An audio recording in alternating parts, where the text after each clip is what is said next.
नमस्कार दोस्तों, आज बात करेंगे जो ट्यूब और ट्यूबलेस टायर होता है, इनमें मेन डिफरेंसेस क्या क्या हैं और कौन सा हमारे लिए ये सही होगा, उसके बारे में बात करते हैं। तो सबसे पहले बात करते हैं इनकी कंस्ट्रक्शन की, यानी कि इनकी बनावट की।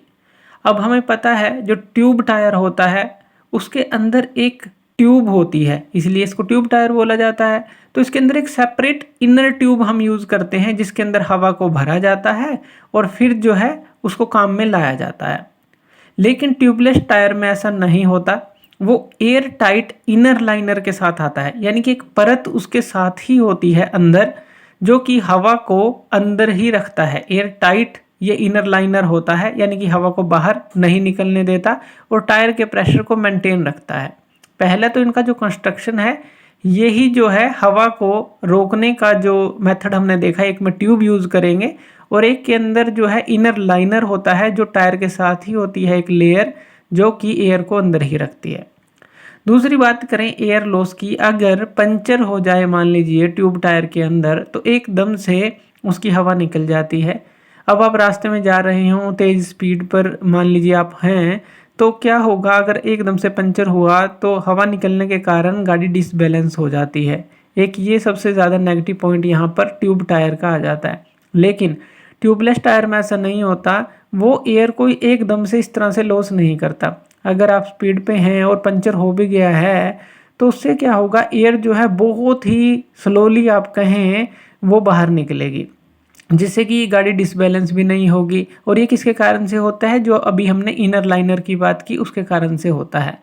तो यानी कि यहाँ पर सेफ्टी के पर्पज़ से देखें, स्पीड पर हों आप और एकदम से कोई कील वगैरह अगर टायर में लग जाती है, पंचर हो जाता है, तो एकदम से एयर नहीं निकलती, गाड़ी डिसबैलेंस नहीं होती। तीसरी बात करें इसके वेट की, तो जो ट्यूबलेस टायर है वो जनरली लाइटर होते हैं, यानी कि हल्के होते हैं, क्योंकि उनके अंदर एक इनर ट्यूब नहीं होती और ट्यूब टायर के अंदर एक इनर ट्यूब होती है, जिससे उसका वेट अगर कंपैरिजन करें तो ट्यूब टायर का वेट जो है बढ़ जाता है। अगर बात करें परफॉर्मेंस की, तो जो ट्यूबलेस टायर है वो आपको बेटर राइड क्वालिटी देता है, यानी कि जब आप राइड कर रहे हैं तो उसको हैंडलिंग करना, मान लीजिए जैसे हमने बात की कि चलते हुए पंक्चर हो जाए, तो इस तरह की चीज़ों को अगर हम देखें तो हैंडल करना इसको बहुत आसान है, लाइट वेट है इसका, और यानी कि परफॉर्मेंस इसकी हमें अच्छी मिलती है अगर ट्यूब टायर से हम इसका कंपैरिजन करते हैं। लेकिन इन सब चीज़ों को देखते हुए हमें इनकी कॉस्ट का भी ध्यान रखना है।